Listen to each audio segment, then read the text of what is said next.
За сайн байцгаана уу хүндэт үзэгчтэй микрофоны ар шууд нэвтрүүлэг үүгээр эхлээд бэлэн болсон байна. Энэ удаагийн нэвтрүүлэгт за жаргалан гишүүн оролцоход бэлэн болсон байна. За сайн байна. Сайн байна уу? За сайхан одоо ч хаварж өнгөрцөө. Сайхан зусч байна. Сайхан зусч байна. Орсон баярлалаа. За баярлалаа. Тэгэхээр яг одоо ойрын үеийн нөхцөл байдлын талаар хоёулаа бас ярилцъя гэд. Би түрүүн нь бас таныг бас өрсөн шалтгаан нь бол хоёулаа энэ засаг огцрохоос өмнө нөхцөл байдлаар нь юу болоод байна, яах гад байна вэ гэдэг талаас нь бас уулзъя гэд. Та болохоор яг ард дээр нь ярих гэдэг хэлээ.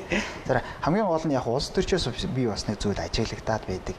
Ер нь зөрөгтэй улс төрч нар бол төрүүлээд ярьдаг. Өөрийнхөө ингэж үзэл бодол эмоцоор тий. Тэгэхээр би тэр ард дээр нь ярих гэхээр бас тань тэр бас нэг жоохон за яг юмыг нэг гүйцэчээ тий. Дуусгасны дараа ярих гэж юм болоо да гэж бас бодоод тэгэд өнгөрлөө. Тэгээ хоёулаа яг зүгээр нэг нөгөө бас шулуу ярих гээд. Ер нь бол улс төрийн амьдрал гэдэг чинь өөрөө ирэнтэй баантай. Тийм учраас бас нийгэм тодорхой ойлголтыг өгөх ёстой гэдэг. Тэгээ та бол мэдээж танаа улс төрч байсан, улсын хурлын гишүүн байсан тий. Улс төрчийн охин өнөөдөр гишүүн болчиход явж байдаг тий. Нэг 30 40 жил нам зүтгэсэн хүмүүс чинь гишүүн болж чадаагүй байхад тийм үү? Улс төрчийн охин гишүүн боллоо гэсэн юм байна шүү дээ. Энэ дээр та хоёр ямар тайлбарлах вэ? За гэхдээ миний бас нам дотор намдаа ажилласан сонгуульд гишүүнээр ажилласан хугацааг бодох юм бол бас л олон жилээр хэмжигдэнэ. Тэр нь бол анх бас 18 хүрээлх намд дэлсэжсэн, арслан намд дэлсэжсэн. Арслан намын үеийн үед одоо бүхий сонгуулийн үйл ажиллагаанд хүчин зүтгэжсэн. Тэгээд би 2009 оноос хойш бол арслан намын үндэсний зөвлөлт хорооны гишүүн, үндэсний бодлогын хорооны гишүүнээр тасралтгүй өнөг хүртэл ажиллажаа. Тэгэхээр тэр утгаараа бол яг арслан намын бол бас яг л одоо хаш наснаа явсан хүмүүсийн нэг. Мэдээж хэрэг улс төрийн гэр бүлд төрж өссөн нь бол үнэн. Тэр утгаараа бол арслан намд ийсэх сонголт ч гэсэндээ бас түүнээс улбаатай тий. Яг ер нь бидний үе чинь болохоор яг 90 оны ардчилсан хувьсгалаар яг л тэгэхэд нэг юм хүн болж нэг юм ухаан орж илаа шүү дээ. Тэгэхээр тэр утгаараа бол яг юм ардчлалын үнд зүйл бол ингээд дотор бол бат бөх шингэсэн байсан. Тэгэл одоо яг л нөгөө сонгуулийн насанд хүрээл арчилсан намд илсээл яг энэ арчилсан намын үйл хэрэгт хүчин зүтгэх сонголтыг хийгээ явсан. Тийм. Тэгэхээр бол яг нөгөө намын стаж гэж бодох юм бол ялгаагүй л 20 30 жил яригдана. Тий. Тэг яг одоо энэ дээр ингэж юм л та. Би нодлон билүү орчин билүү бас нэг олон нийтийн сүлжээн дээр явсан. Юу харж ирсэн юм л та. За Бортуна Батбаяр охиндоо жаргалан гэсэн хотхон бариад өгчжээ. Жаргалан гэж бүр нэрээр нь бариад өгчжээ гэд. Тэг би бас аав чи ярилцлагыг бас харж ирсэн. Тэгэд аав чинь бол бас жоохон шудраг хариул ярьчдаг. Тэгсэн ингэж ирсэн юм л та. За би бол нэг тийм юмтай баян хүн бол биш. Юм үүч хүн бас биш гэдэг. Тэгэхээр ер нь тийм бизнес байна уу? Юу ямар одоо өөрт чи одоо эрхэлж байгаа одоо ямар нэгэн альсгал одоо гэр бүлээс өвлөгдсөн ч гэдэг юм уу тий. За мэдээж хэрэг гэр бүлийн бизнесүүд бол явах юмнууд нь явж байгаа. За миний хувьд бол ер нь бол сүүлийн бараг 7-8 жил ер нь бол цэвэр бас яг улс төрийн үйл ажиллагаанд илүү түлхүү анхаарлаа хандуулад явж байгаа. Ер нь бол 16 онд арчилсан нам ялагдсан шүү дээ. Тэ яг эрх барьж агаад бас нэлээд хатуу унсан. Тэ яг эрх баригч нам, засгийн газар бүрдүүлж ирсэн нам их хуралд тэ маш цөөхөн судалтай болоод яана гэдэг бол манай намын хувьд бол маш хүнд тийм сорилт болсон. Тэгээ 16 оноос хойш бол ер нь бол дийлэнх одоо анхаарлаа бол намынхаа үйл ажиллагаанд төвлөрүүлсэн тий. Тухайн үед бол бидний бас хэсэг залуучууд нийлээд арчилсан намыг шинчлэх хөдөлгөөн гэж өрнүүлээд арчилсан намын дүрм журам тий одоо үзэл баримтлал бүх зүйл дээр ажиллаад ингээл эхэлсэн. Тэгээ ер нь бол яг сүүлийн хэдэн жил бол яг л ийм л ажил хийж байна. Гэр бүлийн бизнес центр дээр бол одоо манай дүү өвчин зүтгэж байна тий. Үгүй яг сошиал дээр нэг ийм бичлэг явуулсан юм аа. Тэгээ би зүгээр таныг тэрийг бас юу яа энэ нэг юм бичлэг явуулсан байна. За нэг юм хэлэхгүй бүр энийг төрүүлэх юм аа. Юу гэхээр Бортуна Батбаярын охин жаргалан гэлж байдаг юм аа. 2007-8 онд одоо энэ уртцаанд Занадуу гэдэг арт гэлээ нэртэй шөнө өрөө цагаар арх бий зардаг покер клуб шиг ажилладаг байсан. Би тентэн зөв хийдэг байсан юм аа.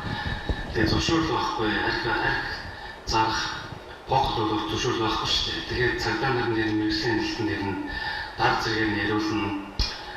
Ирж бичиг бариуд гэрчлэгийг нь хураасан цагдаа нь өөрөө баяраад буцаад ороод ирдэг. Шинжилгээ даргалан ярьдаг тийм. Ийм л байсан.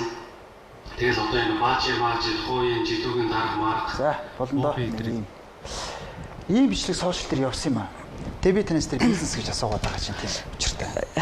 Занадо арт галерей гэдэг байгууллагыг бид дөнгөж сургуулаа төгсөж ирчээд байгуулж ирсэн. Тэгээ урт цагааны тэнд Занадо гэдэг арт галерей байсан нь үнэ. Тэгээд тухайн үед бол тэнцээ яг уран зургийн галерей Монголын баг анхны тийм уран зургийн галерей нээж ажиллуулж ирсэн. За энийг бол ер нь манай одоо төрслөх хурлахынхан, ер нь соёл урлагийн салбарынхан бол маш сайн мэднэ. Тэгээ бид нар бол ингээл нөгөө залуу уран бүтээлчдийг дэмжих, за цаашлаад одоо арт хаус кинонууд гаргах ч гэдэг юм уу те. Инди хөгжмийн залуучууд цугладаг маш тийм одоо ийм соёл урлагийн орон зай байсан. Тэ тэрийг бол одоо яг тухайн үеийн 2006 оноос 11 он хүртэл ажилласан. Тэгэхээр тухайн үеийн тэр одоо соёл урлагийн салбарынхан бол маш сайн мэджээ. Яг юу болдог байсан те тэнцэж тоглолтууд энэ төр болно. Тий. Тэгэхээр их ноцтой юм яриад байна. Зөвшөөрлгүй байсан. Тэгээ авч явсан цагдаа буцаагаад нөгөө оруулаад ирсэн гэдэг. Нөгөө гişиг оруулаад ирсэн гэдэг. Үгүй тийм юм ерөөсөө байгаагүй заяа. Тийм. Нүгнийг таних утгаа. Би нүгнийг танихгүй. Зөөгч хийжсэн гэдэг. Мэдээгүй. Гэхдээ яг наа чи бол ингэ маш олон жилийн өмнөх асуудал шүү дээ. Тэгээ 2006 оноос эхлүүлсэн гэж бодохоор чи 20 жилийн өмнө шахуу нээжсэн зүйл.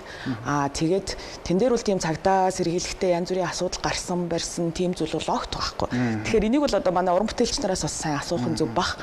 Яг үгүй гэхээр яг тухайн үеийн тэр соёл урлагийн ертөнцид бол Занадо бол өөрийнхөө бас нэг орон зайг бий болгосон. Занадоогоос маш олон одоо тийм чадaltaй уран бүтээлч нар төрсөн. Тэгээд маш олон зураач нар одоо Венецийн биенналд оролцож хүртэл зураач нар төрсэн байгаа. За одоо энэ манай киноныхон ч гэсэн их цугладаг байсан. Уран зохиолынхон цугладаг байсан тий. Тэгээ ийм соёл урлагийн орон зай байсан байхгүй юу? Тэгэхээр тэн дээр бол тийм янз бүрийн одоо жишээл нэг цагдаа сэргийлэлтэй холбоотой асуудал огт гарч байгаагүй, яриулж барьж исэн зүйл байхгүй. Энэ хүний агуулга бол ингэж байгаа юм. Энэ хүн өөрөө шудраг биш. Байж одоо нэг шудрагын дүр тоглоод байна. Өөрөө шудраг байчиж үлгэр дуурайд болгосон агуулга нь бол нэг юм юм яриад л. Яг одоо нийгэмд бол нэг тийм одоо үн зүйл гэж юу вэ? Чи юуны төлөө зогсож байна вэ? Шударгаас чиний хувьд юу вэ? Үнэн гэж юу вэ гэдэг асуудал дээр бид нарт айгүйх төрөлтөлд орчоод байна шүү дээ. Тэгэхээр одоо жишээлх юм бол ийм нөлөө бүхий этгээдүүд бол дандаа ийм давхар стандартын дагуу ажиллаа хийдэг энэ төр гэсэн нэг тийм төрөлтөл байгаа тань л.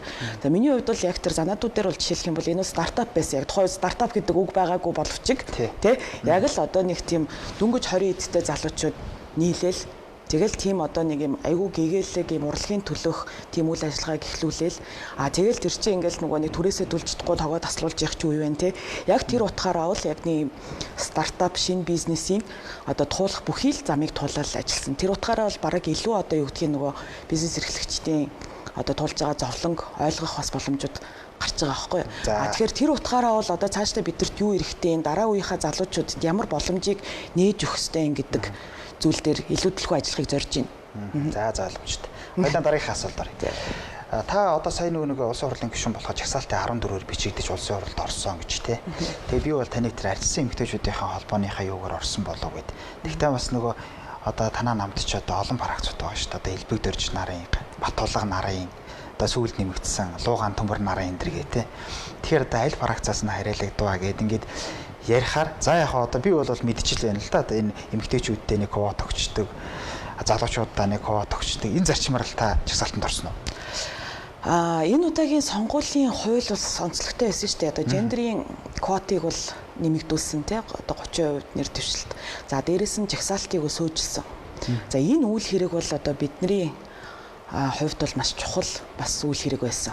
Үеийн үед одоо эмэгтэй улс төрчд гэдэг юм уу те нам харгалцахгүй ер нь энэ улс төрт эмэгтэйчүүдийн оролцоог нэмэгдүүлэе гэдгийн төлөө бол маш ихээр ажилласан тий. Одоо бүр аль 2005 оноос ахуулаад ерөнхийдөө одоо эмэгтэйчүүдийн квотын асуудлыг ч гэсэн хөндөж ирж байсан. Үүнд бол одоо манай намын үеийн эмэгтэйчүүд бол бас хүчин зүтгэсэн байдаг.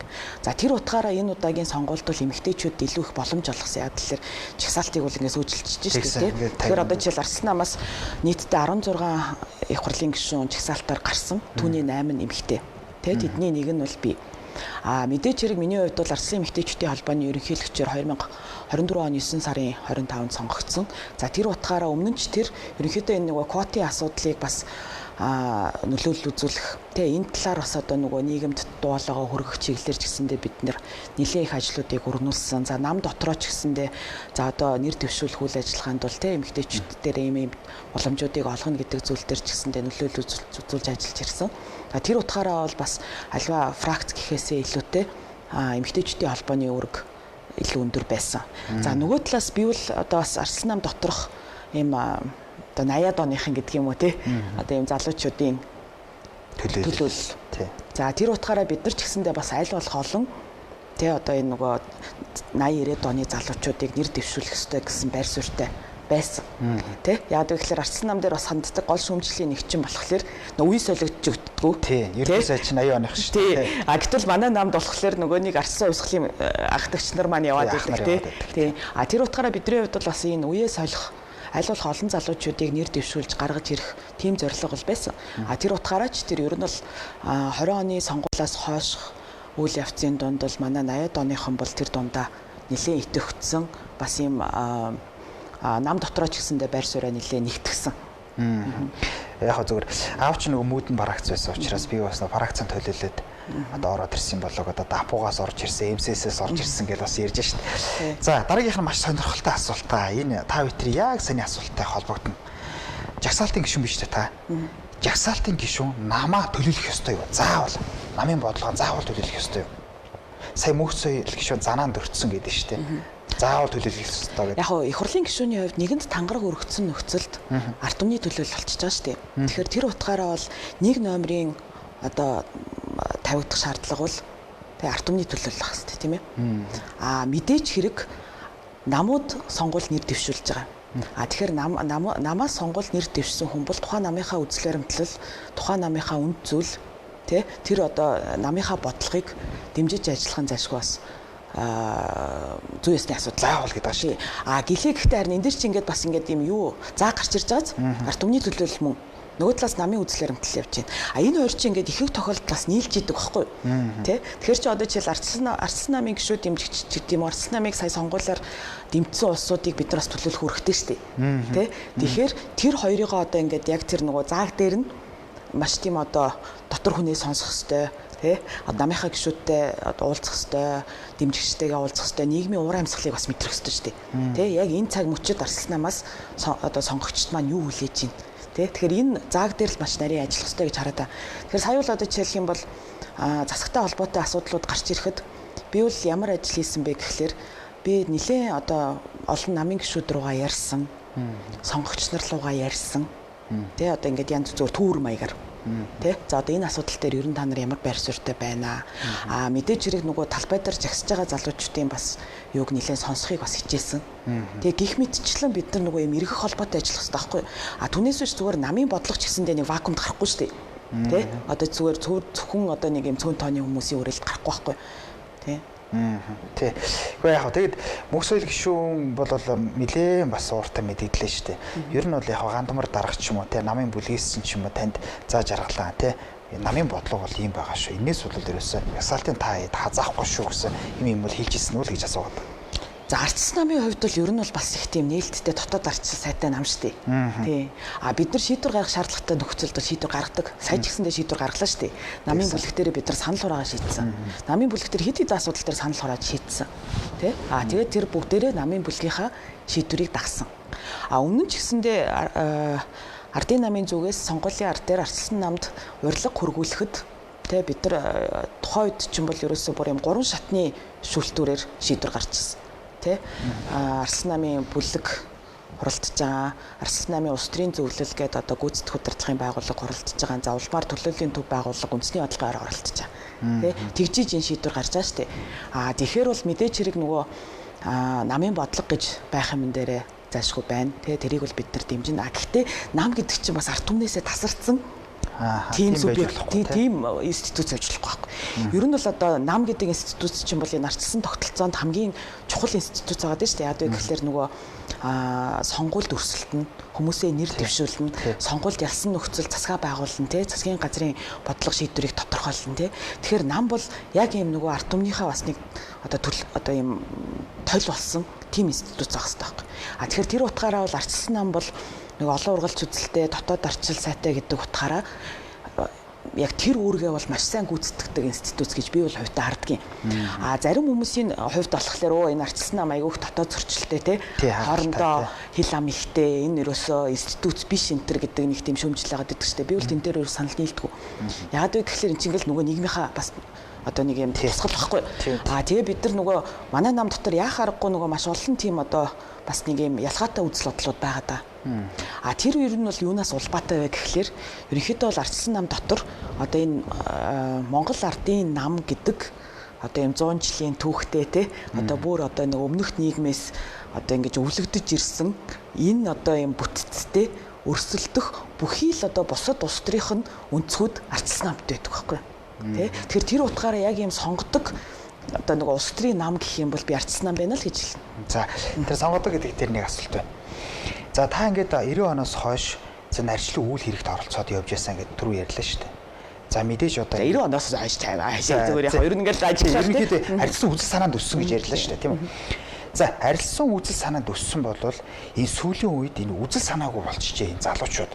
Танаа намд ч байна, энэ ардын намд ч байна, энэ хүн намд ч байна. Ерөөсө миний дарга яасан сайхан кофе уух уу, яаж ингэж сүнхий чинь гоё барих уу, ингэж байгаа болохоос биш би ямар үзэлтэй, би баруун юм уу, би зүүн юм уу тийм үү? Эсвэл манай энэ бодлогын одоо намын бодлого шийдвэр би үнэхээр сэтгэл хангалуун байна. Би энийг үнэхээр төлөөлж чадна. Тэгээ би энэ бодлогыг үнэхээр хамгаалж чадна гэсэн ийм итгэл үнэмшил ерөөсөө ямар залуучууд байхгүй болчих. Тэнгэж юу?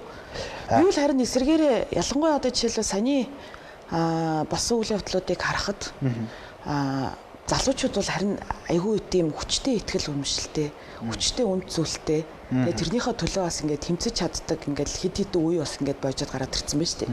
Магадгүй та яхав яг нөө нам доторх байгаа хүмүүс яриад байна тийм. Нам доторх хүмүүс яриад байна тийм. Бодомжинд биш. Тийм. Тэгэхээр яг Ардчилсан намын хувьд болохоор ер нь бол одоо 24 оны сонгуулийн өмнөх 8 жил бол маш бас хүнд байлаа шүү дээ. Тэ бид нар 16 оны сонгуульд ялагдсан. Тэ маш зөөхөн хүн улсын хурлд сонгогдсон. За 20 оны сонгуульд ялагдсан. За 21 оны сонгуульд бид нар 21 оны ерөнхийлөгчийн сонгуульд бид нар нэр дэвшигчээч дэвшүүлж чадаагүй. За түүний дараагаар болохоор одоо ингээд нэг Ардчилсан намын одоо нэг тамга тэмдэг даргатай холбоотой маргаан үүссэн. За энэ бол бас манай дотоод асуудал гэхээсээ илүү бас одоо юм гаднаас нөлөөтэй зүйлүүд бас байлаа. Тэгэхээр Ардчилсан нам дотор бол юм яг тэр хугацаанд ингээд нөгөө нэг юм маш их тийм сорил бэрхшээлүүдийг давантуулах явцад бас хүмүүсийн ерөнхийдөө бол үзэл санаа айгу цэгцэрдэм байх гэж бол би хувьдаа хараад байна. Тэ яагаад вэ гэхэлэр за үнэхээр биднэрт бол одоо нэг ийм бэрхшээлүүд байна тий. Тэхийн тулд одоо бид нар Ардчилсан намынхаа одоо энэ үзэл санааг илүү хүчтэй болгохын тулд ядаж хоорондоо ойлголцох хэрэгтэй юм байна тий. Одоо яг ингээд юмнуудаа маш тодорхой болгох хэрэгтэй юм байна гэд яг энэ цаг хугацаанд гадагшаага нэг харагдаагүй боловч манай нам дотор маш олон төрлийн тийм нэг юм хилцүүлгүүд явсан. Тэ наад зах нь одоо жишээлбэл нөгөө нэг түрүүний миний яриад байдаг 80-аад он 90-аад оны хэсэг бүлэг залуучууд бид нар чи хоорондоо нэгтрлаа. Нэг хэсэг чинь бол ингээл нөгөө нэг айгүй олон фракцууд хуваагдал тий. Одоо юу гэдгийг тэгэл одоо нөгөө түрүүний ярьдаг алтан гац мөдөн тий одоо моох энэ төр гэл хуваагдал нөгөө ах нарыгаа дагж явдаг байсан хүмүүс чинь тий. Үгүй за одоо ингээд бидний нуруунд дээр энэ ачаа ирлээ шүү. Бид хэд одоо ингээд яг нэг юм үндсэн зүйл дээр ойлголцох хэрэгтэй юм байна. Энэ төргээд яг тэр хилцүүлгүүд бол маш сайн явж чадсан гэж харж байгаа. Энэ үйл явц яг зүгээр харамсалтай бид нар нөгөө гадагшаага нэг харагдуулж чадаагүй. Тэ чи ингээд нөгөө дотроо л болоод байгаа процесс шүү дээ. Тэгээд ялчгүй Ардчилсан нам гэдэг чинь ингээд нөгөө маш том ийм хамт олон тэ одоо ийм маш олон хүмүүсийг хамарсан ийм институт учраас яг энэ нөгөө дотор болж исэн процессууд бол биднийг бас илүү одоо нөгөө тийм эрүүл замаар төлөвшүүлэхэд бол маш их хувь нэмэр оруулсан гэж харж байгаа. За магадгүй түүний одоо үр ачаарч гэдэг юм уу те яг одоогийн одоо энэ 42 гишүүнтэй Ардчилсан намын бүлэгч гэдэг юм уу те тэгээд дээрэс нь одоо энэ нөгөө Ардчилсан намын улс төрийн зөвлөл үндэсний бодлогын хороо энэ төр дээр байгаа манай бүтцүүд бол бас харьцангуй ингээд юм төлөвшөөд те яг тэр үзэл санаа үнд зүйл дээрээ бас ингээд юм цогсох тийм одоо юу гэдгийг зоригтой болсон гэж хараад байгаа. Гэхдээ яг үзэл санаа гэдэг дээр бол мэдээч хэрэг харин би түрүүн хэлээд байгаа шүү дээ. Ардчилсан нам ч нөгөө нэг юм маш олон одоо бүлгүүдийг нэгтгсэн нам учраас ялгаатай зүйлүүд бол мэдээч хэрэг байна. Тийм ээ? Тийм. Одоо жишээлх юм бол одоо энэ талт нь болохоор одоо юу гэдгийг за яг юм цэвэр барууны одоо либерал эдийн засаг ярьдаг тий. Яг тэрэндээ бат итгэцэн одоо тийм хэсэг байна. За нөгөө талт нь гэх юм бол одоо нэг юм өнцөрхөг үзэлтээр тулгуурласан юм илүү нэг тийм консерватив талдаа улс төрийнхийг зорж байгаа тийм хэсэг байна. Гэхдээ суур нэгтгэж байгаа зүйл нь юу вэ гэхэлэр за бид нар Ардчилсан үндсэн хуулийнхаа тэгээд одоо суур зарчмуудыг бол одоо ямагт идэлхтэй те түүнээсээ хазааж болохгүй. За эдийн засгийн хувьд бол бид нар бол ямагт одоо те хувийн хвшилт суурилсан те одоо яг тийм одоо илүү одоо бизнес эрхлэгчтэй дэмжсэн гэдэг юм уу. Тийм эдийн засгийн бодлого дээр бол нэгдэж ин ч гэх юм уу те гэх мэтчлэн нэг тийм суур зүйлүүдэд бол бид нар авч явахыг хичээж байгаа тий. Тэгэд үзэл баримтлал бас баталсан байгаа. Яг тэр одоо саяны тэр нөгөө ялагдлын он жилүүд гэдэг юм уу тий. 18 онд үзэл баримтлал баталсан. Одоо ингээд бас тийм шинжилсэн хөтөлбөр гээд баримтчигтэр ажиллаж байна. Одоо улс төрийн намуудын тухай хууль шинжилгдсэнтэй холбоотой. Тэгээ гих мэтчлэн бид нар бол яг тэр нөгөө нэг суур зүйлүүд дээрээ баримтчгүүд дээрээ нэлээд сайн ажилласан. За би тэгвэл танаас бүр ингээд тодорхой асууя. Одоо энэ арчилсан нам за ингээд одоо 21 он биш 27 оны ерөнхийлөгчийн сонгуул болох гэдэг шүү дээ. За тэгтэл одоо танаа намаас нэг хүн чи одоо 20 жил бие бэлтгэгдсэн одоо ерөнхийлөгч болно гэдэг одоо ингээд байдаг. Тэгтэл одоо Ганбаатар гишүүнийг ярьж шүү дээ. Тэгтэл Ганбаатар гишүүн чи өөрөө зүүнний үзэлтэй гээд бид нар бүгдээрээ ярьдсан. За популист гээд бүгдээрээ ярьдсан тий. Тэгтэл одоо барууны намд орцсон одоо би ерөнхийлөгч нэр дэвшнэгээ яваад байдаг. За хэрвээ та тэгвэл Ганбаатар гишүүн одоо ерөнхийлөгч дэвшвэл та хувьдаа дэмжих үү? За манай намд бол ерөнхийлөгчийн кандидат бол маш олон байгаа. Харин лидерг болсон юм шүү. Тэгээд харин олон байгаа. Олон байна гэдэг чинь олон лидертэй байна гэсэн үг байхгүй. Тэгээд тухайлах юм бол одоо манай нам доторх 70-аад оны маш олон лидерүүд байна тий. Одоо Стилинк нь бол одоо улсын хурлд байна. Тэр утгаараа бол сонголт бол манай талд бол хамаагүй илүү одоо юу гэдгийг хариун гэдэг юм уу тий. За тэгээд нөгөө талаас арчилсан намын дүрм ёсоор бол бид нар ерөнхийлөгч нэр дэвшигчээ бас ингээд нөгөө санал хураалтаар тодруулдаг. Санал хураалтаар тодруулдаг. Тэгэхээр тэр санал хураалтад мэдээж хэрэг одоо нөгөө нэр бүхий хүмүүс өөрсдөө өрсөлдөнө. Тэгээд тэндээсээ одоо нөгөө бас олон шийдвэрээрээ бид нар хин нэгнийг бол дэмжинэ. Нам андуурсан хүмүүс бол аль аль талд байгаа. Тийм ээ. Манай нам дотор ч гэсэндээ намаа андуурсан бүр ингээд ортоос нөгөө түрүүний ярьдаг үнцэл баримтлал дээр одоо бүр нэг хаанч багтахгүй байгаа хүмүүс байгаа. Нөгөө талд ч гэсэндээ Монгол ардын нам ч гэсэндээ одоо жил арсланаар байж явах хэрэгтэй хүмүүс бас зөндөө байж тээ. Тийм. Яг магадгүй одоо бүр ингээд юм төгс ертөнцид бол бид нар ингээд нөгөө дахин урилт ихсэн байхгүй. Нөгөө 90 онд бол нөгөө Монгол ардын намыг татан буулгахаг нь хамгийн том алдаа байна гэдэг шиг. Тий. Уул нь ингээд дахин урилт бол хийгдэх шаардлага бол байна уу байна. Гэхдээ мэдээж хэрэг энэ төгс ертөнц биш тийм ээ. Одоо бид нар ингээд байгаа орон зайдаа бас ингээд юунуудыг хийн. Тий. Одоо нам битгий хэлэл биш хүн битгий бол нам ороод шүү дээ. Хүн нам нэг л өдөр баруунаас зүүн боллоо. Тэгэхээр ч одоо баруунаас зүүн болж байгаа бол тэр нам татан буугдаад шинээр байгуулагдах ёстой. Одоо улс төрийн онолоор. Альсвал одоо нам нь одоо үнэхээр үзэл баримтлаад ингээд сольдгийн бол тэр гişүүд нь одоо яагаад сольж шүү те. Тэр гişүүд чинь тэр үзэл баримтлаа харж уг нь орсон байна юм тийм үү? Яг хүн намын асуудлыг бол хүн намаас өөрсдөө намын гişүүдээс өөрсдөөс нь асуух хэрэгтэй байна. Тэг би асууна. Тий одоо ингээд хоёлаа яг одоо үед болж байгаа энэ процесс рүү хоёлаа ингээд оръё. За хамтрсан засгийн газар хоцорлоо гэж тий. Стандарт бус гэдэг бол стандарт бус л байдаг юм бэ. Одоо ерөөсөө энэ таны хэлж байгаагаар 980 оны төлөөлөлчин уг нь ингэж бодсон байхгүй. Сүхээр зохиод ч унахгүй, мунаар зохиод ч унахгүй. Тийм бат бөх засгийн газар байгуулчлаа, байгуулчихъя гэж бодсон. Гэтэл тийм биш байдаг юм байна. Баярын засгийн газрыг гар одоо энэ саяныхыг гар тий. Тэгэхээр уул үндэс уул шалтгаан нэр нь танихаар одоо юу гэж харсан бэ? Залуучуудын жагсаалыг гэж харсан уу? Үнэхээр нь явуулж байгаа бодлогыг гэж харсан уу? Альсгүй тэр нэг хүний өөрийнх нь яриа биш баяр магшууны баяр зогч гэдэг юм уу те? Иймэрхүү юмнасаа болчихоо те?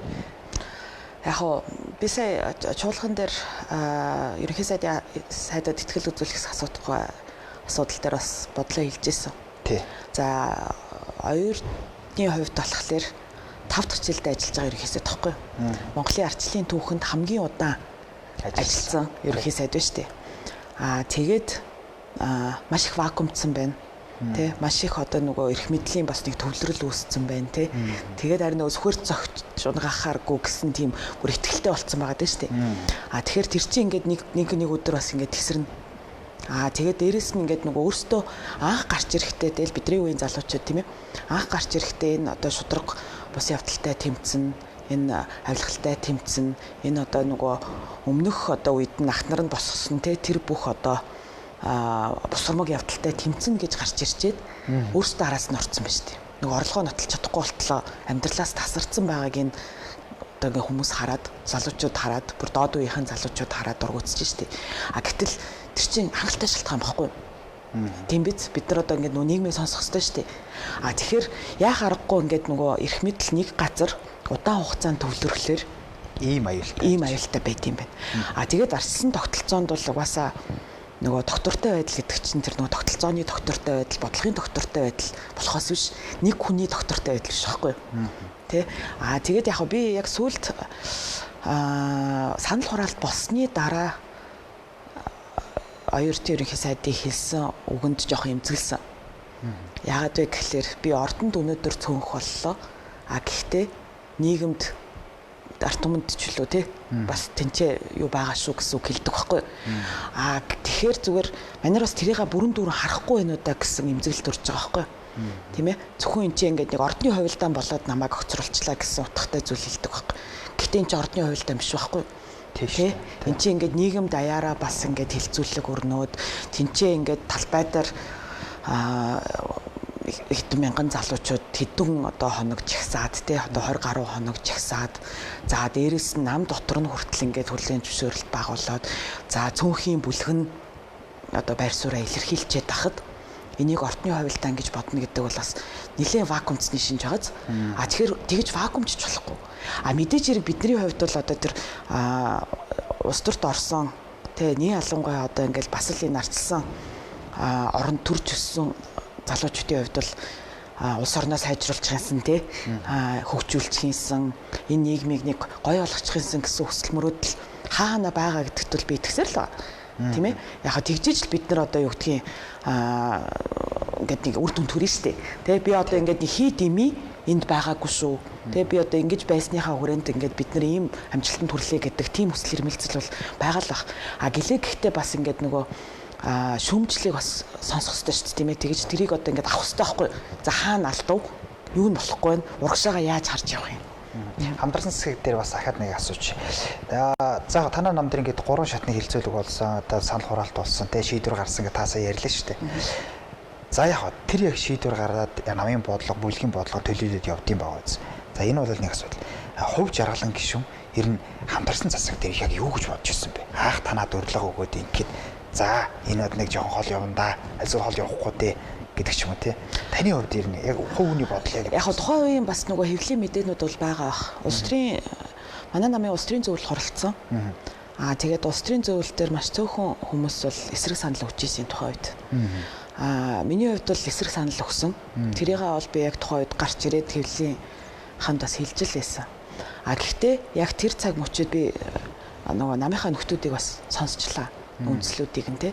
Яг тухайн үед чинь бол 2024 оны улсын хурлын сонгуулиар манай намын бас сонгуульд орсон ураа нөгөө алдагдсан 8 жилийг залруулна гэсэн ураатай байсан шүү дээ. Тий. Тэгэхээр үнэхээр яг тэр 16 оноос 24 оны хооронд яг нэг нам тэр дундаа одоо Монгол ардын нам шиг ийм бүтэц бүх шатанд эрх мэдлийг хоримтлуулсан, бүх шатанд эрх мэдлийг төвлөрүүлсэн, төрийн албан ийм айхтар данхаатсан тэ төсвийн мөнгийг бол ингээд бүр ингээд солгоо барангуу цацсан. За ковидын үед юу боллоо? Тэ одоо бүр ингээд нөгөө хүний эрх хэрэгчлөөнд халдах явдал нь бүр гаарчихсан. За ер нь тэгээд нөгөө юм улс төрийн одоо эрхүүд айгүй их ухарчихсан. Хэвлэл мэдээлэлээ ингээд бараг тэр чигт нь худалдаа тавцсан. Ер нь энэ чи бас айгүй аимшигтай 8 жил байсан шүү дээ.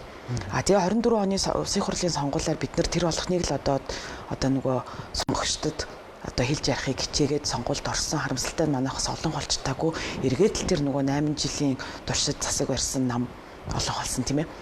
Тэнгүү тэрний ар дээр одоо жишээл нь урилга ирсний дараа бол юу яригдчихсэн бэ гэхлээргүй. За нэгдүгээрт одоо нэгэнтээ урилга өгч байгаа юм чинь бид тэ энэ эрх мэдлийн төвлөрлийг задлахын тулд тэ оролдоод үзэх хэрэгтэй. Тэ ороод одоо юу гэх юм тий дотор нь ороод тодорхой бодлого шийдвэрүүдэд нөлөөлөөд ажиллах хэрэгтэй.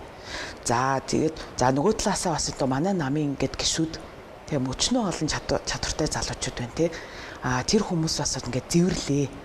Энэ хүмүүст бас боломж олох хэрэгтэй. Тэ одоо их орныхоо төлөө одоо бас нэг үйл хэрэг бүтээгтэй ажил хийх боломжийг олох хэрэгтэй. Гэх мэтчлэн маш олон ирэмбээр асуудлуудыг ярьж байгаа байхгүй.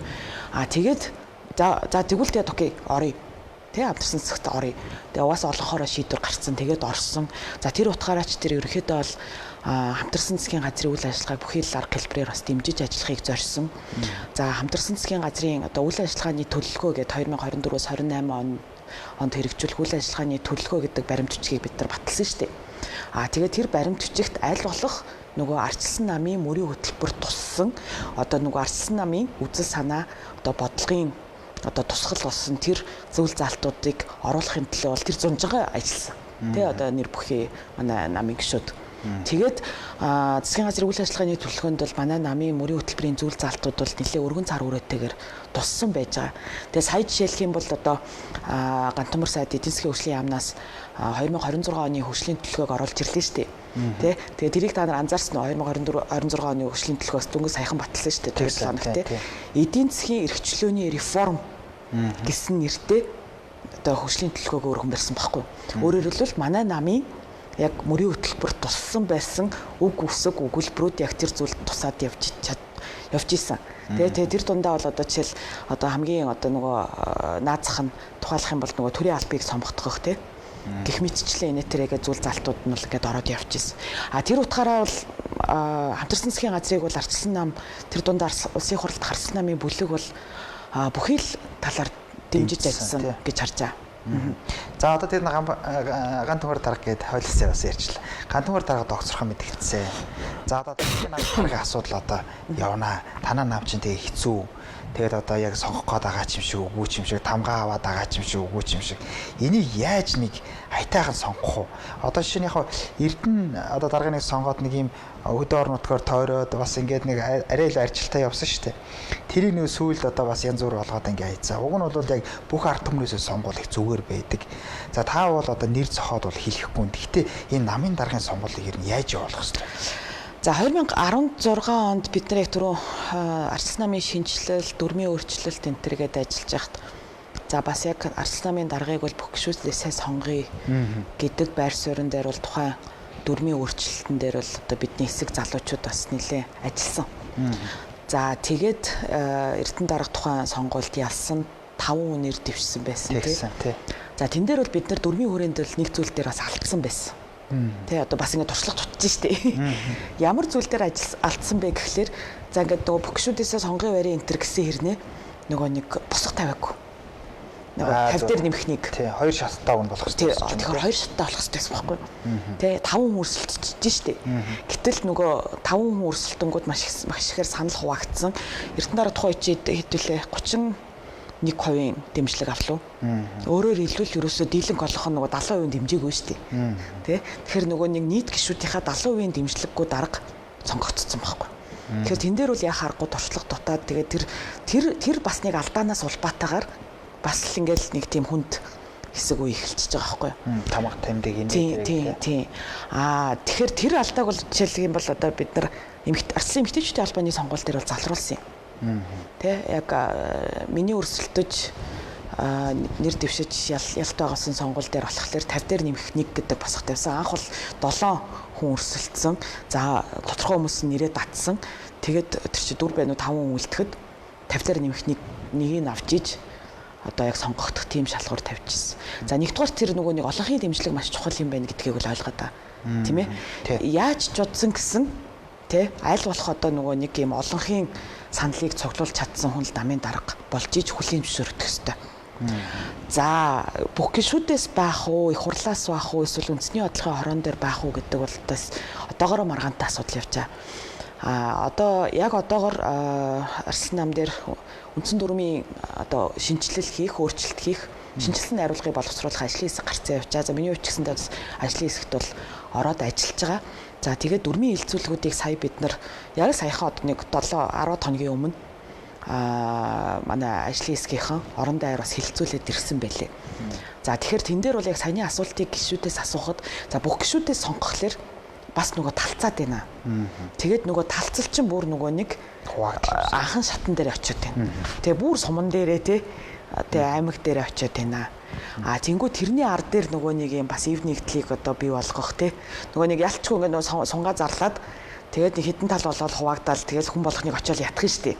За одоо манай тэр дэвшиж байгаа тэрийг дэмжээрэй энэ төр гэх. Тэгэхээр энэ талцлыг сумлуугаа ч юм уу те орон нутг руугаа анхан дундчид руугаа аваачих нь бас үүсгэл юм байна гэсэн зүйлүүдийг бол маш олон намын гишүүд ярьж байна. За тэгэхээр одоо юу гэдгийг ингээд нөгөө нэг юм юу бүлгээсээ одоо энэ төлөөллийн байгууллагуудаараа дамжуулаад сонгох нь илүү одоо илүү одоо юу гэдэг эв нэгдлийг хангах хүлээн зөвшөөрөх талаасаа илүү дээр юм уу гэсэн бодолтой байгаа. Юу яах ёстой гэж хараад тахгүй юу? Парламентын нам, парламентын тогтолцоотой. Тэгэхээр парламентын гишүүн бах нь бас чухал гэж хараад байгаа. Тэ бид нар ч одоо ингээд бас одоо өргөн сонголттой болчихлоо шүү дээ, тэ. Бүлэгтэн 42 гишүүнтэй болчихлоо гэдэг шиг. Тэгээ гих мэтчлэн ингээд нөгөө бодох зүйлүүд байгаа даа. Тэгэхээр бүлэг дээрээ хүлээн зөвшөөрөх төстэй, улс төрийн зөвлөл дээрээ хүлээн зөвшөөрөх төстэй, тийм ээ. Үндэсний бодлогын хорон дээр хүлээн зөвшөөрөх төстэй. Нөгөө аймаг дүүргийн одоо хэмжээнд хүлээн зөвшөөрөх төстэй. Тэгэхээр яг тэр хэмжээнд хүлээн зөвшөөрөгдсөн хүнийг бид нар сонгож чадна гэсэн итгэлтэйгээр сонголт орох хэрэгтэй. Би түрүүн танд нэр хэлэхгүй байна гэдэг ингээд гомдлоод байдаг ч тийм учраас. Та за ингээд та тэгвэл манад лидер байна гэж түрүү ярьлаа. За нэг та нэг ядаж 3 нэр хэлчихэж. Манад ийм 3 лидер намын дараа төрсдөг боломжтой гэдэг. За би ихлэд хэлээ. Алтан уяг гэд явж болох уу? За би бол арай өөр нэрнүүд хэлмээр байна. Арай наанаас нэг хэлмээр байна гэдэг шиг. За одоо манай за мэдээж ган төмөр дарга бол сая намаа нэгтгэхэд бол хүчин зүтгээд одоо ингээд юугаа өгөх гэж байна тийм ээ. За манай 70-аад оныхноос бол жишээлх юм бол цогт хэрэл дарга, Тэмүүжин гишүүн, Пүрөвдөрж дарга гэдэг юм уу тий. За манай одоо наашлаад 80-аад оныхан гэх юм бол Эрдэнэт, Баатархүү гэдэг юм уу тий. Тэгээд одоо манай эмэгтэйчүүд байна, Наранцай гишүүн байна тий. Тэгээ гих мэтчлэн ер нь бол хүмүүс байна. Зүгээр миний зүгээр хувийн байр суурь бол одоо та алтан уяг дарга гэж хэллээ шүү дээ. Яг нэг үгүй хэлэхэд сая ган төмөр даргын сонгуулийн үеэр би бол хувь хүний хувьд бол ган төмөр даргыг дэмжсэн. Одоо нөгөө намын даргын сонгуулийн үеэр яагаад ган төмөр даргыг дэмжсэн бэ гэхэлэр нэгдүгээрт одоо тэр нөгөө үе солигдох процесс явагдах ёстой гэсэн итгэл өмчлөлээр. Тийм ээ. Нөгөө арчилсан хувьсгалынхаа анхдагч нараас одоо нөгөө наашаа татмаар байна шүү дээ. Одоо энэ нөгөө намын удирдлагын одоо яг энэ үг. Дээрээс нь болохоор юу гэж харсан. Илүү одоо яг нөгөө 30 жилийн өмнө болж исэн процессууд л мэдээ чухал процессууд байсан. Гэхдээ одоо бид нар нөгөө ирээдүг харах хэрэгтэй шүү дээ. Тэ? Одоо ирэх одоо 20-30 жилийн хугацаанд бид нар юу хийх ёстой? Ирэх 20-30 жил арчилсан нам хэнийг төлөөлөх ёстой юм? Хэний одоо эрх ашигын төлөө бацсах ёстой юм тий? Одоо нийгмийнхаа аль бүлэгт илүү дэмжлэг нийгмийнхаа аль бүлгээс илүү дэмжлэг авах ёстой юм. Тэгээд одоо жишээл саяны дээр одоо жишээл талбай дээр жигсэж байгаа залуучууд ч уулнал ингээд онлоороо бол нөгөө арчилсан намын дэмжигч нар байхгүй.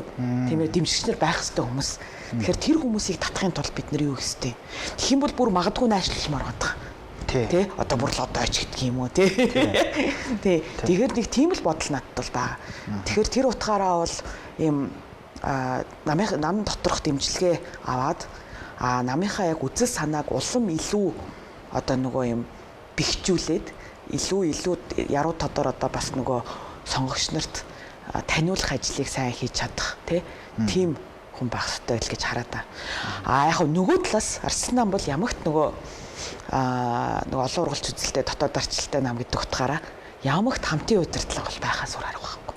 Хамтын удирдлага буюу одоо ингээд нөгөө нэг юм бас олон хороо шийдвэр гаргадаг тий. Тэгэхээр одоо манай тэр улс төрийн зөвлөл бас маш ийм хүчтэй байдлаар бүрэлдмээр байгаа. Тэнд гол нөгөө юмнуудаа чанмаар байгаа. Яг тэгэхээр арчилсан нам хизээч нөгөө нэг хүний одоо нэг нь даргын юугаар одоо шийдвэрээр хөтлөгддөг бас нам биш байхгүй. Тэгэхээр бид нар тэр хамтын удирдлагын бүтцүүдээ нэлээ сайн хөгжүүлэх хэрэгтэй байна. За хоёулаа одоо нэг жоохон хийсвэр юм асууя. За ингээд танаа намд хамтарсан цаг ахаад хамтарсан цаг байгуулъя. Арчилсан намд урилга өглөө гэж бодъё те. За ингээд урилга өглөө. За дараач. За ингээд хувь жаргалмаа гишүүний бодол бол ийм байт юм байж. Гэхдээ цаадвал ч одоо бүлгэрээ ярина. Танахын ч одоо танисны ярьж байгаагаар бол хурлаараа ярих нь шүү дээ. За дэмжлээ. За тэгэл та одоо юунийхээ намынхаа шийдвэрийг дагнаа. За таныг сайд болоо шиг дөрөвдрөл яах вэ та? За миний хувьд бол зөвхөн яг хувь хүний хувьд бол их хурлын үйл ажиллагаа маш чухал гэж харж байгаа. Ялангуяа энэ 126 гишүүнтэй парламент бол маш олон талаар нөгөө бас жишгүүд тогтоох шаардлагатай байгаа шүү дээ. Яг тэгэхээр үндсэн хуулийн нэмэлт өөрчлөлтийн ар дээр бас бүрэлдсэн. За маш олон нөгөө шинэ хүмүүс орж ирсэн. Энэ парламентын чинь 81 лөө 82 нь шинэ гишүүд байхгүй юу? Тэгээ анхны 126. Тийм, анхны тийм. Тэгэхээр энэ парламент өөрөө ийм маш тийм түүхэн үүрэг гүйцэтгэх ёстой парламент гэж хараад байгаа.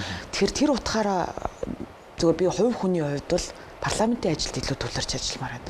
Яагаад вэ гэхээр парламент ч юм бол одоо юу гэдгийг хууль тогтоох байгууллага тий. Эндээс бол маш их зүйл хамаарж байна. Яг энэ тогтолцооныхоо одоо энэ нөгөө тогтолцоогоо хамгаалах за тэр хүрээнд энэ эрх зүйн шинжилэлүүд хийх зүйлүүд бол яг энэ улсын хурлаас маш ихээр хамаарж байна. Энэ дээр бас нэг зүйл дээр бас нэг сая нэлээд олон санаанууд төрлөө гэдэг шиг өмнөх одоо нөгөө 8 жилийн хугацаанд нөгөө бидний томьёолоод байгаа алдагдсан 8 жилийн хугацаанд бол ер нь л нөгөө хууль парламентын улсын хурлаар батлагдсан хууль тогтоомжуудын дийлэнх нь засгаас орж ирсэн байгаа байхгүй юу? Засгийн газраас сураг мэдүүлсэн тий. Тэгээд яг ерөнхийдөө тэгэхэд ч Монгол Ардын нам гэдэг бүтцэл одоо бүх шатанд засгаач барьж ийн хурлаач барьж ийн тий. Тэгээд яг тэр утгаараа яг нөгөө засгийн газраас сураг мэдүүлсэн хууль тогтоомжууд явдаг тий. Тэгээд яг олонхын бүлэг нь яг л тэгэл тэр чигт нь явуулдаг. Одоо бас нэг тийм соёл энэ нөгөө их хурл дотор бас бүрэлдсэн байлаа штэ. Тэгэхээр одоо энэ нөгөө нэг энэ 126 гишүүнтэй энэ парламент ч одоо тэр болгоныг бас эвдээд сая үл жишээлх юм бол нөгөө засгийн газраас орж ирсэн хуулиуд бол маш түүхий бас орж ирлээ. Ер нь бол одоо магадгүй засгийн газрын унсан бас зарим нэг шалтгааны бас нэг шалтгаан мөн тий. Засгийн газар бол одоо нөгөө маш олон хуулийн төслүүд дээр ажиллаад байна гэсэн тий. Тэгсэн ирнэ ингээд нөгөө оруулж ирж байгаа юмнууд нь маш түүхий. Тухайлх юм бол сая зөвшөөрлийн хууль гээл тий одоо хууль зүйн техникийн хувьд хүртэл асуудалтай гээл за яг нүдэ аниал одоо тэр нөгөө мөнгө урсгалын зогсоё гээл баталж явах жишээтэй тий. За тэнгуут нөгөө биржийн хууль гингүүт нөгөө дундуур нь бартер энтер гээл нэг тийм юм оруулаад ирсэн ч гэх юм уу тий. Тэгээд нэг маш тийм одоо учир дутагдaltaй асуудлууд орж ирсэн. За тийм ч учраас ер нь бол ингээд нөгөө улсын хурал дээр бол ингээд айгүй олон удаагийн хилцүүлэг байнгын хороо энтер дээр ингээд явагдаал тэн дээр ч ингээд бас санал нийлэхгүй энэ төр зүйлүүд гарч ирээд. Тэгэхээр би бол энэ утгаараа бол одоо их хурал яг энэ нөгөө хууль тогтоох чиглэлээр өөрсдөө санаачлагыг гартаа авч ажиллаад тий яг тодорхой одоо нөгөө нэг анхдагч хуулиуд гэдэг юм уу эсвэл одоо нөгөө нэг юм томоохон нийгмийн үр дагавартай хууль тогтоомжийн шинжилсэн хариулах дээр их хурал талдаа илүү манлайлалтай ажиллах хэрэгтэй гэж хараад байна. Тэгэх юм бол бид нар бас яг нөгөө нэг нийгмийн одоо хүсэж байгаа тий одоо яг сонгогчдын хүсэж байгаа, залуучдын хүсэж байгаа, бизнес эрхлэгчдийн хүсэж байгаа магадгүй татврын өөрчлөлтүүдийг хийж чадна. Яг л их хурлын гишүүд чинь болохоор нөгөө сонгогдсон төлөөлөл учраас нөгөө тэдгээр бүлгүүдтэйгээ илгүй ойрхон нөгөө шүүмжил юугийн сонсохоос боломжтой шүү дээ. Засгаас юм орж ирэхлээрээ тийм бүр нэг юм нэг өөгчвч болчихрахаач биш тийм айгу юу юм орж ирээд байгаа байхгүй. За би нөгөө нэг юу түрүү мартсан байна. Та нэрэн тэр улсын хурлын чуулган дээр их гоё хэлсэн. Айдсын бити дэвргээд байгаараа гэ тэ. Айдсыг бити айдс бити төрүүлээд байгаараа гэд. Яг энэ дээр би нэг асуулт байгаа даа. За ерөнхий сайд өөрөө бас хэлсэн байхгүй. Ер нь ингээ би огцорчвол тийм үү? Одоо энэ 14 мегад төсөлгээл баялагын сан гээл тэ. Ийм чухал юмнууд чи ерөөсөө баг байхгүй болох юм. Одоо яг зөвөр нэг агуулга нь бол тийм. Тэгэхээр одоо энэ төрийн бодлого залгамж чанар гэж одоо зөндөөр бид нар ярьдаг шүү дээ. Уг нь бол тэгэхээр та үнэхээр тэр ерөнхий сайдын тэр үгэн дээр итгэл үнэмшил төрсөн. Одоо ингээл ерөөсөө хамаг юм зогсчихноо. Одоо тэр хамтарсан одоо бүх юм зогсчихно гэдэг. Дараагийн ерөнхий сайд хийн ч юм бэ. Тэн дээр бол би бүр маш тодорхой хэлсэн шүү дээ чуулган дээр. Зөвхөн надаас л бүх зүйл, бүх бодлого хамаарад байна гэж бодоод эхлэнэ гэдэг чинь ерөөсөө нөгөө дарангуул бий болж байгаагийн шинжээ гэж. Тэ. Яг эсэмэн дээр улс орны бодлого бол тэр итгэлтэй одоо альва улс төрийн намын бодлогоч тэр нэг хүнээс хамаардаггүй л байхгүй да. Тэгэхээр зөвхөн надаас хамаарад байна. Энийг би л хийж чадна өөр хин ч хийж чадахгүй гэдэг бодол чинь айгу аимшигтай байхгүй. Тэгэхээр тэр бол нөгөө арчилсан орны удирдагчийн бас хэлэх үг би бол биш гэж бодож байгаа. Тийм ээ. Яагаад вэ гэхээр мэдээж хэрэг одоо ингээд хувь хүний хувьд өөрөө айгу тийм ихтгэл өмчлөлтэй байж болно. Гэхдээ тэр чинь ингээд нөгөө нэг институцтэй итгэх хэрэгтэй тий. Өөрийнхөө намд итгэх хэрэгтэй, энэ парламенттай итгэх хэрэгтэй, ард түмэд итгэх хэрэгтэй байна. Дараагийн ерөнхий сайдтай итгэх хэрэгтэй. Тэгээд тэр мэдээж хэрэг бодлого доктортой байна гэдэг бол бас нэг талаараа бол зөв шүү дээ. Одоо ингээд манай Монголын хувьд болохоор нөгөө нэг юм ус төрийн докторгүй байдал айгүй хүнд байна. Гадаадын хөрөнгө оруулагч нарын хувьд ч гэсэндээ тийм ээ хөрөнгө оруулахад энэ ус төрийн докторгүй байдал асуудлыг гол зангилаа байгаад байна гэж ярьдаг. Гэхдээ нөгөөтэйгүүрээ одоо жишээл магадгүй яг энэ цаг мөчид засгийн газар солигдож байгаа нь бас зарим талаараа бол би бол давуу талтай гэж харж байна. Яагаад вэ гэхээр өмнөх одоо жишээл нөгөө нэг яг 24 оны 7 дугаар сарын тэр 9 10-ны үед байсан нөхцөл байдал чинь бас биш болчиход байна шүү дээ. Шал өөр нөхцөл байдал тий. Тэр нь зөвхөн одоо нөгөө нэг дотоодын одоо энэ нийгэм эдийн засгийн нөхцөл байдлаас гадна магадгүй одоо энэ нөгөө гадаад орчны хувьд ч гэсэндээ шал өөр нөхцөл байдал айгүй богино хугацаанд тий энэ нөгөөний бүх нөхцөл байдлууд өөрчлөгдсөн байхгүй. Тэгэхээр тэр нөгөө жилийн өмнө зөв байсан зүйлүүд одоо магадгүй өнөөдөр бас зөв биш болчиход байгаа ч юмнууд байгаа. Тэгэхээр яг энэ цаг мөчид шинэ засгийн газар бүрэлдэх одоо орчин нөхцөл нь бүрдсэн байгаа энэ үед бид нар яах ёстой вэ гэхээр за үнэхээр бид нар юунд мөнгө зарах юм бэ? Энэ олон мега гэгдээд байгаа төслүүдийн чинь аль нь хэрэгтэй юм бэ? Аль нь хэрэггүй юм бэ? Тэ хэрэггүй зүйлүүд бас зөндөө байгаа. Байж болно шүү дээ. Тий. Тэр нь агаараа юм их хийж байгаа гэдэг шүү дээ. Харин тий. Тэгэхээр тэр хэрэггүй зүйлүүдэд болий. Тэ? Тэгэхээр чинь шинэ хүн гарч ирж байгаагийн хувьд бол тэрийг нөгөө юм зоригтойгоор таслан зогсооход бол ингээд бас амархан шүү дээ. Тэ? За одоо ингээд ийм нөхцөл байдлууд юм байна. Энэ зүйл дээр бол одоо бид нар ингэнэ. Тэ? Тэгэхээр одоо жишээл одоо юу гэдгийг тийм үр ашиггүй тийм нөгөө мега гэгдээд байгаа зарим зүйлүүдэд бол бид нар танах хэрэгтэй гэж төсөвч байхгүй гэж байна. Төсөвч байхгүй. За төсвөө татах хэрэгтэй гэж харж байна. Тэ? Тэгээд нэг фокусаа бүр ингээд наривчлаад тэгээд нэг юм илүү одоо юу гэдгийг нэг юм юу үр дүнтэй үр ашигтай илүү цомхон илүү одоо нөгөө нэг тийм одоо эргэх холбоотой гэдэг юм уу те илүү тийм хяналтайгаар ажилламаар байгаа байхгүй. Тэгэх юм бол одоо жишээл тэр мега төслүүд дээр одоо зөв миний хувьд хүний байр суурь гэх юм бол за бид нар одоо энэ цаг хугацааг ашиглаад эрчим хүчний салбараа ингээд бүтэн босгоод ирээ. Хараат босволчих. Тийм ээ. Одоо янз бүрийн одоо нөгөө тог юулээ нөгөө гал алдах нөхцөлгүй болгоод авъя. За тэр нөгөө худалдааны дид үтцээ өргөжүүлье. Тэ? Тэгэхээр яагаад вэ гэхээр одоо юу гэдэг тэр бомб гэдэг юм уу зам төмөр зам. Гэхдээ яг нэг худалдаан чиглэсэн экспорт импортыг дэмжих чиглэлийн зүйлүүдэд өргөжүүлье. Бусдын бүгдийг хаяа. Тэ? Одоо тэр нөгөө нэг яа юулээ нөгөө өөдөө тэмүүлдэг тэр нөгөө ганц татлахт гүрмүүрүүл хэрэггүй шүү дээ. За баярлалаа. Ингээд та бүхэн ярилцлага өндөрлөх тийш хандж байна. Найруулагч тохиод байгаа учраас одоо би одоо асуултаа бас амжихгүй байна. Гэтэ та улсын хурлын гишүүн за энэ парламентд байгаагийн хувьд би бас нэг асуултыг асууя. Энэ бол яг нийгэмд бас явдаг асуулт. За манай Монгол улс парламентын засаглалтай. За 126 гишүүн байна гэдэг боловч энэ бүх хүмүүс төрийн эрхийг барьдаг юм аа. Төрийн эрхийг олигархууд барьдаг юм аа. АПУ барьдаг юм аа. МСС барьдаг юм аа. МАК барьдаг юм аа гэж яриад байна. Тэгвэл тэрийг батлах юм шиг хүн нам ч одоо МСС-ээс тэрбум төгрөг авцсан ч байх жишээтэй тий. Тэгэхээр үнэхээр яг тийм олигарх байд юм. Одоо чинь ингээд яг та дотор нь байж штэ. Үнэхээр ингээд шийдвэрт нөлөөлөөд энэ олигархууд чинь ингээд төрийн бодлогот нэр нөлөөлөд байд юм шүү дээ. За мэдгүй би бол надад бол тийм нөлөөлсөн зүйл бол алга саний нэр дурдсан компаниуд гэдэг юм уу тий одоо надад нэр дурж байгаа этгээд минь надад хувь хүний хувьд нөлөөлөөд ингэдэг энтергээд байгаа тийм нэгч зүйл болоогүй гэдгийг хэлье. Зүгээр тийм бас айдас бол бас байж болно. За нөгөө талаар бол би бол ингэж хараад байгаа. Манай яг энэ үеийн бас энэ томоохон бизнес эрхлэгч нар биш тийм үү?